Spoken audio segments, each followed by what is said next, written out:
saya diberikan pertanyaan yang sangat banyak ya. 97 pertanyaan dengan pasal-pasal 310, 311 berkaitan dengan pencemaran nama baik dan fitnah, dan 6 pasal berkaitan dengan ITE. Jadi ini memang pasalnya panjang, banyak sekali, melebihi pasal-pasal untuk bahkan untuk koruptor, ya kan? Saya tadi ditanyakan sejumlah pertanyaan yang berkaitan dengan metode-metode ilmiah yang saya kaji, tetapi ada sejumlah jawaban, sejumlah pertanyaan yang saya tidak berkenan untuk saya jawab, ya, karena itu berkaitan nanti dengan hal-hal teknis, bagaimana saya mengkaji secara ilmiah apa yang saya teliti berkaitan dengan ijazah, lembar pengesahan Pak Joko Widodo yang kami dapatkan langsung dari UGM maupun dari ijazah yang diupload oleh saudara Dian Sandi, ya, itu.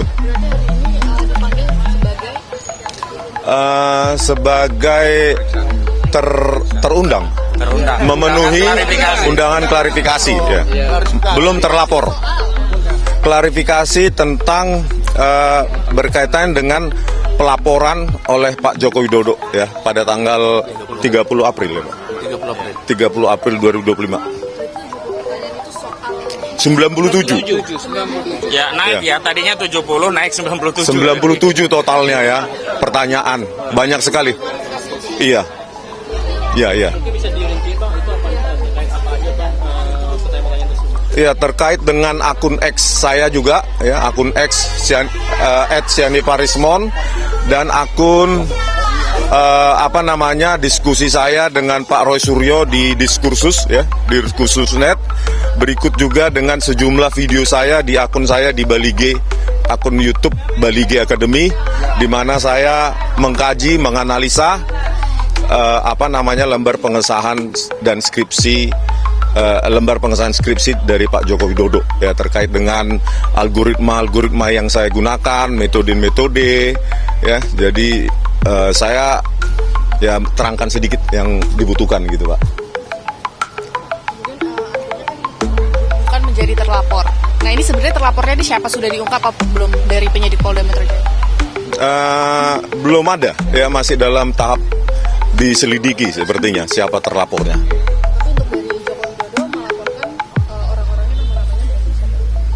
Saya tidak tahu, belum ada, ya. Laporannya Pak Jokowi kan dalam kronologisnya disebutkan nama, salah satunya adalah nama abang itu, bagaimana, Bang? Inisial mungkin, ya, inisial RS. Tidak jelas siapa. Nah, siapa RS itu kita masih belum tahu, ya. Ya. Ya, mungkin saya tambahkan, memang yang beredar di media muncul sejumlah inisial nama, tetapi yang kami jadikan patokan bukanlah apa yang beredar di media, tetapi yang secara de jure ada dalam undangan klarifikasi. Dan dalam undangan klarifikasi itu hanya disebutkan penyidik sedang melakukan penyelidikan sejumlah dugaan tindak pidana, di antaranya tadi disebutkan 310 KUHP, 311 KUHP, ada juga pasal 27A Undang-Undang ITE, dan juga pasal 35 dan 32 Undang-Undang ITE.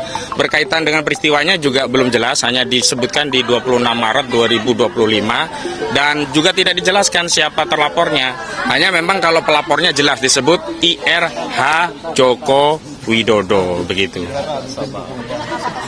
Undangan lainnya setelah ini dari untuk mengklarifikasi dari laporan itu? Oh, kami pikir cukup, ya, karena ini kan sifatnya undangan klarifikasi, bukan panggilan polisi. Sehingga kalau apa yang diminta untuk diklarifikasi sudah dijelaskan dan dalam batasan-batasan yang kami anggap cukup untuk memberikan klarifikasi, ya sudah. Karena kami menilai memang tidak ada perkara pidana di sini. Ini adalah perkara di mana klien kami seorang ilmuwan menggunakan metode ilmu yang dikuasai Pak Rismon dalam hal ini, memberikan pandangan-pandangan yang sifatnya saintifik. Dan itu juga yang dilakukan oleh Pak Roy, juga Dr. Tifa, sehingga saya kira sekali klien kami diklarifikasi ya cukup sudah, nggak ada lagi yang perlu diklarifikasi, mau apa lagi, begitu loh. Ya, dan kami memang tidak menerima undangan-undangan lagi setelah ini, ya, belum ada. Dan kami harapkan penyidik juga menghentikan persoalan yang berkaitan dengan apa yang hari ini dituduhkan pada klien kami. Saya kutip saja, ya, pendapat Pak Jimli Asidiki, kalau soalnya itu adalah soal ijazah, ya diselesaikan ke PT UN. Tapi karena ini lebih dari 90 hari, ya diselesaikan di peradilan negeri, dan hari ini di pengadilan negeri sudah bergulir dua perkara sekaligus. Yang pertama di Pengadilan Negeri Surakarta yang digugat oleh Pak Dr. Muhammad Taufik. Yang kedua ada di Pengadilan Negeri Sleman. Artinya semestinya kalau kita mau fokus kepada penegakan hukum dan menghormati kaidah hukum, penyidik harus menghormati Perma nomor 1 tahun 1956, di mana jika ada perkara berdata beririsan dengan apa yang mereka anggap ada perkara pidana, di hold dulu, dihentikan dulu perkara penyelidikannya dan fokus menunggu putusan pengadilan perdata hingga memiliki kekuatan hukum yang tetap begitu. Jadi kami pikir klarifikasi yang kami berikan sebagai bagian dari warga negara yang kooperatif memenuhi undangan dari penyidik sudah cukup begitu. Kalau Bang Rismon sendiri nanti kalau misal diundang sebagai terlapor, apakah akan memenuhi panggilan untuk melakukan pemeriksaan? Ya pasti kita harus menghargai proses hukum. Dan ada tadi pertanyaannya salah satu atas otoritas apa gitu atas otoritas apa Anda meneliti skripsi dan ijazah Pak Jokowi sebagai seorang peneliti penulis buku maka karena ini berkaitan dengan bidang keilmuan saya sebagai peneliti bebas independen tidak subjektif, tanpa harus memiliki otoritas apapun. Seorang pengkaji atau peneliti itu harus bisa menjawab permasalahan-permasalahan yang ada di tengah-tengah masyarakat kita gitu. Oke, ada lagi, Pak? Menyangkut tadi ada 97 pertanyaan, banyak yang tidak sesuai dengan agak maju, Bang. Jadi sesuai dengan diminta untuk klarifikasi. Dari 97 pertanyaan banyak yang di default tadi, jadi kita nggak jawab karena nggak ada hubungan dengan pemanggilan. Jadi keanehan gitu, klarifikasi tapi ditanya yang lain-lain yang tidak ada sesuai dengan sesuai undangan yang ada. Saya kira itu aja. Oke, saya tambahkan jadi seperti rekanku katakan tadi, bahwa pertanyaan itu seperti disampaikan oleh rekanku tadi 97. Dari pagi sampai sekarang hampir seharian kita di dalam. Tugas kami selaku penasihat hukum hanya meluruskan hal-hal yang menurut kami janggal. Di antaranya cara menjawab dari klien kita Rismon seperti apa. Ya kita jawab secara hukum juga. Jadi tidak terlalu melantur kemana-mana gitu loh. Ya, contoh tadi yang kita soroti memang pasal yang kita dengar selama ini kan laporan dari pelapor, aduan dari pelapor itu pasal 310, 311. Tapi begitu kita cek tadi di dalam ada mengembang ke pasal 35, pasal 32, pasal 27A, itu yungto semua. Jadi sepertinya klien kami ini atau yang terhormat Rismon ini sudah dikepung oleh beberapa ayat yang menurut kami tidak seharusnya dilakukan seperti itu. Itulah hari ini nasihat kami terhadap penyidik juga, terhadap Rismon juga. Nah itu tugas kami hari ini. Selanjutnya ya kita tidak bisa berkomentar apa dulu. Kita tidak bisa praduga. Apakah seperti tadi kan? Apakah ada panggilan seharusnya? Ya kita tidak tahu. Hari ini jangan lupa klarifikasi.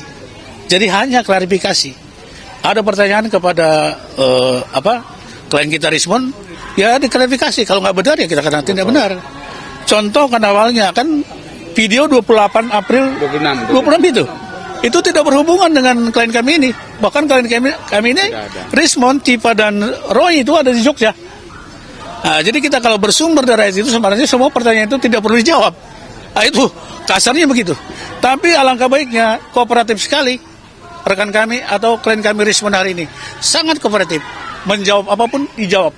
97 pertanyaan itu. Saya kira mungkin dari saya begitu ya. Ya, tambahan ya, kenaikan tadi dari 1797, kenapa sebagian tidak kami jawab, kami mengikuti prosedur KUHAP. Karena di dalam KUHAP, orang diperiksa itu hanya yang dia tahu, dia alami, dan dia dengar sendiri.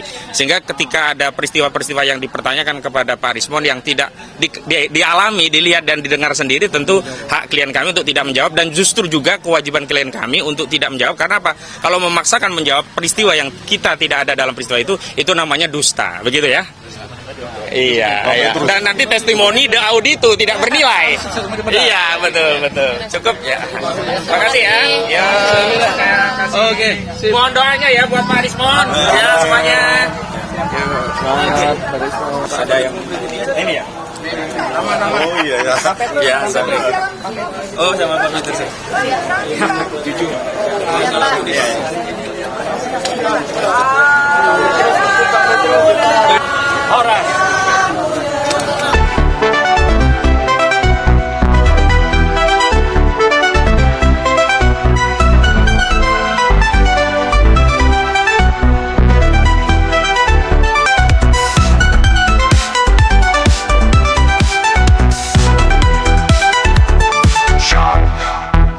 Precise frostings dominate the opening, delivering a dramatic sense of urgency. The snare drum rolls create the tension, mimicking breaking news, excitement.